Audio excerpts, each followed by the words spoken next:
নমস্কাৰ এই মুহূৰ্তত আছে ৰাতিপুৱাৰ কেইবাটাও গুৰুত্বপূৰ্ণ খবৰ। আজি 7 জানুৱাৰী অসমৰ লগতে ভাৰতৰ বিভিন্ন প্ৰান্তৰ পৰা এনে ধৰণৰ খবৰসমূহ নিতৌ চাবৰ কাৰণে চেনেলটো ছাবস্ক্ৰাইব কৰি ভিডিঅ'টোত এটা লাইক কৰি দিব।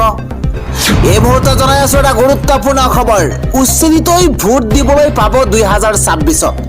যিসকলক উচ্ছেদ কৰা হৈছে সেইসকলে 2026-ত ভোট দিব পাৰিব। মন্তব্য ৰাজ্যৰ মুখ্যমন্ত্ৰী হিমন্ত বিশ্ব শৰ্মাৰ। 2026-ত উচ্ছেদিতই সাব্যস্ত কৰিব পাৰিব ভোটাধিকাৰ।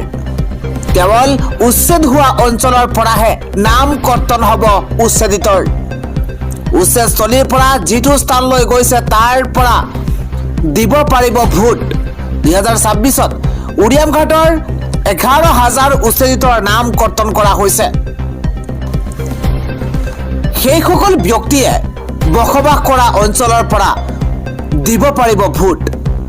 কেৱল বাংলাদেশ বা পশ্চিমবংগলৈ যোৱা সকলেহে ভোট দিব নোৱাৰিব। উচ্ছেদিত যদি ভাড়াঘৰটো বসবাস কৰে তেতিয়াও ভোট দিব পাৰিব। ভাড়াঘৰৰ মালিকৰ ভাষ্য গ্ৰহণ কৰিব লাগিব। ইয়াৰ পিছত স্থানীয় বিষয়া দিয়াব পাৰিব ভোটৰ অধিকাৰ। এই মন্তব্য কৰিছে ৰাজ্যৰ মুখ্যমন্ত্ৰী হিমন্ত বিশ্ব শৰ্মাই। আন এটা খবৰ হৈছে অখিল গগৈ এজন গুড এণ্টাৰটেইনাৰ। মন বেয়া লাগি থাকিলে অখিল গগৈৰ ফেচবুক লাইভ চাওক আপুনি। মন্তব্য ৰাজ্যৰ মুখ্যমন্ত্ৰী হিমন্ত বিশ্ব শৰ্মাৰ। অখিল গগৈৰ কথাক গুৰুত্ব দি কোনো ধৰণৰ লাভ নাই। অখিল গগৈয়ে এণ্টাৰটেইনমেণ্ট কৰিবলৈ ফেচবুক লাইভ আহে। অখিল গগৈৰ ফেচবুক লাইভ চাই সদায় মই চাওঁ। মনটো যদি বেয়া লাগি আছে অখিল গগৈৰ ফেচবুক লাইভ চাওক আপুনি। অখিল গগৈয়ে চিৰিয়াছ কথা লৈ লাইভ নাহে। অখিল গগৈৰ কথাক কোনেও গুৰুত্ব নিদিয়ে। অখিল গগৈৰ ফেচবুক লাইভ চাই মই ভাল পাওঁ। এই মন্তব্য মুখ্যমন্ত্ৰীগৰাকীৰ। মনটো এনজয় কৰিব পাৰে অখিল গগৈৰ ফেচবুক লাইভ চাই। অখিল গগৈ এজন গুড এণ্টাৰটেইনাৰ। এই মন্তব্য ৰাজ্যৰ মুখ্যমন্ত্ৰী হিমন্ত বিশ্ব শৰ্মাই। অখিল গগৈক কটাক্ষ কৰি এইদৰে মন্তব্য কৰিছে হিমন্ত বিশ্ব শৰ্মাই। ৰাতিপুৱাৰ পৰৱৰ্তী গুৰুত্বপূৰ্ণ খবৰ। কলমৰ শক্তি বেছি কাৰণে মুখ বন্ধী কৰি ৰাখিছে। এই মন্তব্য ভিক্টৰ দাসৰ। ভিক্টৰ দাসে কৈছে যে মই জামিন পাব লাগিব কিয়নো মই ৰাষ্ট্ৰদ্ৰোহী নহয়। এটা গুৰুত্বপূৰ্ণ খবৰ জনোৱাৰ চেষ্টা কৰিছোঁ। কলমৰ শক্তি বেছি কাৰণে মুখ বন্ধী কৰি ৰাখিছে। এই মন্তব্য ভিক্টৰ দাসৰ। আদালতৰ পৰা বাহিৰ হৈয়ে মহাবিস্ফোৰণ ঘটাইছে ভিক্টৰ দাসে। আদালতৰ পৰা বাহিৰ হৈয়ে এইদৰে মন্তব্য কৰিছে ভিক্টৰ দাসে। কলমৰ শক্তি বেছি বুলি গম পাই গৈছে। মই জামিন পাবই লাগিব। মই ৰাষ্ট্ৰদ্ৰোহী নহয়। মই ৰাষ্ট্ৰদ্ৰোহৰ কাম কৰা নাই বুলি তেওঁ মন্তব্য কৰিছে। অসমৰ 3.5 কোটি জনতাই জানে এই কথা। মই পঢ়ুৱা ছাত্ৰ ছাত্ৰীসকলে চাকৰি লাভ কৰিছে। তেওঁলোকে মোৰ হৈ মাত নমতাৰ বাবে দুখ লাগিছে বুলিও মন্তব্য। মোৰ বাবে জনমত গঢ়িব লাগে যেন যেতে। ফেচবুক, টুইটাৰ, ইনষ্টাগ্ৰামৰ জৰিয়তে মোৰ বাবে জনমত গঢ়ক। সকলোৱে ভালে থাকক। নৱবৰ্ষৰ শুভেচ্ছা থাকিল। এইদৰে মন্তব্য কৰিছে ভিক্টৰ দাসে। আন এটা খবৰ হৈছে বাংলাদেশৰ পৰিস্থিতিৰ প্ৰভাৱ পৰিব পাৰে অসমত। অসমৰ ভূ ৰাজনৈতিক স্থিতি উন্নত নোহোৱালৈ জেহাদী স্লিপাৰ চেলৰ শংকা থাকিবই। এটা ব্ৰেকিং নিউজ এই মুহূৰ্তত জনোৱাৰ চেষ্টা কৰিছোঁ। বাংলাদেশৰ পৰিস্থিতিৰ প্ৰভাৱ পৰিব পাৰে অসমত। মন্তব্য হিমন্ত বিশ্ব শৰ্মাৰ। সাৱধান হৈ থাকক অসমৰ জনতা। বাংলাদেশৰ পৰিস্থিতিক লৈ ডাঙৰ মন্তব্য ৰাজ্যৰ মুখ্যমন্ত্ৰী হিমন্ত বিশ্ব শৰ্মাৰ। অসমৰ ভূ ৰাজনৈতিক স্থিতি উন্নত হ'বই লাগিব। অন্যথা অসমত জেহাদী স্লিপাৰ চেলৰ শংকা থাকিবই। বাংলাদেশৰ সাম্প্ৰতিক পৰিস্থিতিও আমাৰ বাবে চিন্তাৰ কাৰণ।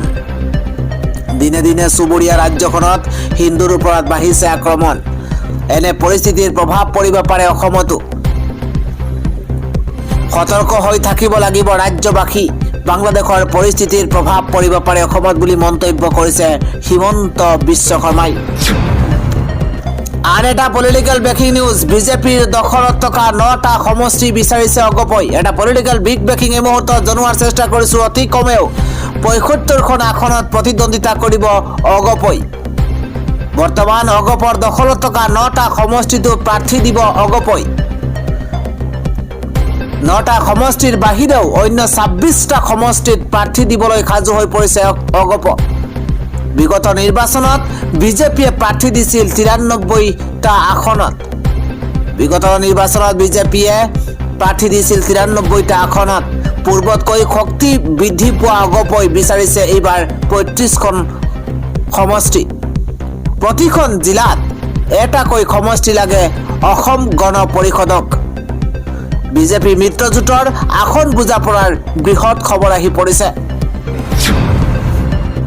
পৰৱৰ্তী খবৰটো হৈছে শীতৰ বাবে এবাৰ চৰকাৰী বেচৰকাৰী বিদ্যালয় বন্ধৰ ঘোষণা কৰা হৈছে এটা বিগ ব্ৰেকিং এই মুহূৰ্তত প্ৰচণ্ড শীতৰ বাবে চৰকাৰী তথা বেচৰকাৰী বিদ্যালয় বন্ধৰ ঘোষণা কৰা হৈছে 10 জানুৱাৰীলৈকে বন্ধ থাকিব বিদ্যালয় এটা ডাঙৰ খবৰ বৰপেটা জিলা প্ৰশাসনৰ এই নিৰ্দেশ বৰপেটা জিলাৰ সকলো বিদ্যালয় বন্ধৰ নিৰ্দেশ জিলা প্ৰশাসনৰ এটা ডাঙৰ খবৰ 7 জানুৱাৰীৰ পৰা 10 জানুৱাৰীলৈ বন্ধ থাকিব বিদ্যালয় পৰীক্ষা চলি থকা বিদ্যালয়ৰ ক্ষেত্ৰত এই নিৰ্দেশ প্ৰযোজ্য নহব তীব্ৰ শীতৰ বাবে ডিমা হাছাৰ সকলো বিদ্যালয় 10 দিন বন্ধ থাকিব প্ৰচণ্ড শীতৰ বাবে ঘোষণা কৰা হৈছে বেচৰকাৰী বিদ্যালয় চৰকাৰী বেচৰকাৰী বিদ্যালয় বন্ধৰ ঘোষণা কৰা হৈছে 10 জানুৱাৰীলৈকে বন্ধ থাকিব বিদ্যালয় আন এটা খবৰ হৈছে উৰুকাত বৃদ্ধি কৰিব নোৱাৰিব মাছ মাংসৰ মূল্য কঠোৰ নিৰ্দেশনা জাৰি কৰা হৈছে উৰুকাৰ বজাৰত অধিক দাম ল'ব নোৱাৰিব মাছ মাংস ব্যৱসায়ীয়ে এটা গুৰুত্বপূৰ্ণ খবৰ এই মুহূৰ্তত জনোৱাৰ চেষ্টা কৰিছো উৰুকাৰ বজাৰত অধিক দাম ল'ব নোৱাৰিব মাছ মাংস ব্যৱসায়ীয়ে দাম বৃদ্ধিক লৈ কঠোৰ হৈ পৰিছে মীন বিভাগ বজাৰে বজাৰে চোকা নজৰ ৰাখিবলৈ প্ৰশাসনক নিৰ্দেশনা জাৰি কৰা হৈছে প্ৰতিখন জিলা আয়ুক্তলৈ নিৰ্দেশ জাৰি কৰা হৈছে প্ৰতিখন জিলা আয়ুক্তলৈ নিৰ্দেশ জাৰি কৰা হৈছে জিলা আয়ুক্তই নিৰ্ধাৰণ কৰিব লাগিব সৰু বৰ মাছৰ মূল্য নিৰ্ধাৰণ কৰি জনাব লাগিব মীন বিভাগে মাঘৰ বিহুত মূল্য বৃদ্ধি হ'লেই শাস্তিৰ সন্মুখীন হ'ব ব্যৱসায়ী স্থানীয় অঞ্চলৰ সুবিধা অনুযায়ী নিৰ্ধাৰণ কৰিব লাগিব মূল্য মীন বিভাগৰ সচিবৰ ফালৰ পৰা এই নিৰ্দেশনা জাৰি কৰা হৈছে আন এটা খবৰ হৈছে এফালে হিমন্ত বিশ্ব শৰ্মা চৰকাৰৰ উচ্ছেদ অভিযান আৰু আনফালে বিজেপি নেতা গেছু উৰ্ফে গ্যাসউদ্দিনে খালে উচ্ছেদিতৰ টকা এটা ডাঙৰ খবৰ এই মুহূৰ্তত এফালে বিজেপি চৰকাৰে ভাঙিছে বেদখলকাৰীৰ ঘৰ আৰু আনফালে চলিছে এই কাণ্ড বিজেপি নেতাই উচ্ছেদিতৰ পৰা লুটিছে টকা উচ্ছেদিতৰ পৰা ধন সংগ্ৰহৰ বিস্ফোৰক অভিযোগ উত্থাপন হৈছে বিজেপি নেতাৰ বিৰুদ্ধে বিজেপিৰ সংখ্যালঘু মৰ্চাৰ ব্লক সভাপতি গ্যাসউদ্দিনৰ বিৰুদ্ধে অভিযোগ উত্থাপন হৈছে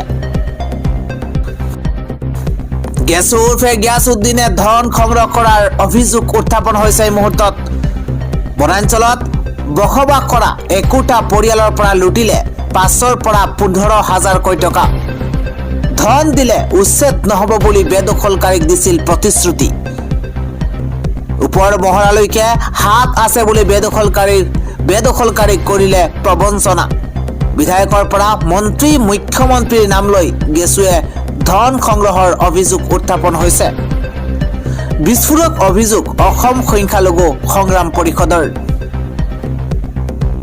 চৰৰ ৰাজ্যক প্ৰবঞ্চনা কৰি গেছুৱে নগাঁৱত সাজিছে অট্টালিকা উচ্ছেদিত ঘৰ বনাই দিয়াৰ নামতো দালালি কৰিছে গেছুৱে বুঢ়া চাপৰিৰ প্ৰতি বিঘা মাটিৰ হিচাপত ধন সংগ্ৰহ এটা ঘৰ ভাঙিলে উচ্ছেদিতক 2টা ঘৰ বনাই দিয়াৰ প্ৰতিশ্ৰুতি দিছিল গেছুৱে আৰক্ষীৰে সম্পৰ্ক ৰাখি দালালি কৰাৰো অভিযোগ গ্যাসউদ্দিনৰ বিৰুদ্ধে আন এটা খবৰ হৈছে হাগ্ৰামা মহিলাৰীৰ লগতে বিজেপি চৰকাৰক হুংকাৰ এবাৰ নেমচুৰ বিএছপি বোৰ্ডৰ 2-3 গৰাকী সংখ্যালঘু সদস্যক অন্তৰ্ভুক্ত কৰাক হাগ্ৰামাৰ মহিলাৰীয়ে আগন্তুক নিৰ্বাচনত 3-4টা সমষ্টিত আমাক সংখ্যালঘু প্ৰাৰ্থী দিয়ক প্ৰকৃত ভাৰতীয় নাগৰিকৰ এছআৰৰ নামত হাৰাশাস্তি কৰিব নোৱাৰিব। হাগ্ৰামা মহিলাৰ লগতে বিজেপি চৰকাৰক হুংকাৰ এইবাৰ নেমচুৰ। আমি জনাই আছো ৰাতিপুৱাৰ পৰৱৰ্তী আন এটা বিগ ব্ৰেকিং নিউজ। এইবাৰ নেপালত মুছলমানৰ হাহাকাৰ অৱস্থা, ভাঙি দিয়া হৈছে মছজিদ। এটা বিগ ব্ৰেকিং এই মুহূৰ্তত জনোৱাৰ চেষ্টা কৰিছো। নেপালত শ শ মুছলমানৰ হাহাকাৰ অৱস্থাৰ সৃষ্টি হৈছে।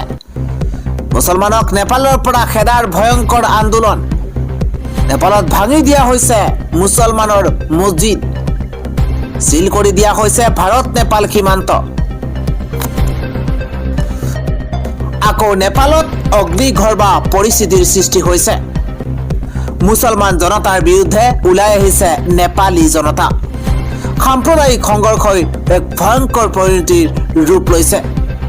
মছজিদ ভাঙি উত্তপ্ত পৰিস্থিতি উগ্ৰ নেপালী জনতাৰ। মছজিদৰ পৰা উৰিয়াই আনি জ্বলাই দিয়া হৈছে ধৰ্মীয় গ্ৰন্থ। সামাজিক মাধ্যমত দুই মুছলমান ব্যক্তিয়ে কৰিছিল এই মন্তব্য। হাইদৰ আনচাৰী, আমানত আনচাৰী নামৰ দুই ব্যক্তিয়ে কৰিছিল মন্তব্যৰ পাছতে ধানুচা জিলাত উত্তপ্ত পৰিস্থিতিৰ সূচনা হৈছে। মুছলমান জনতাৰ বিৰুদ্ধে ওলাই আহিছে হাজাৰ হাজাৰ নেপালী জনতা। নেপালী জনতালৈ মুছলমান ৰাইজে কৰিছে শিল নিক্ষেপ।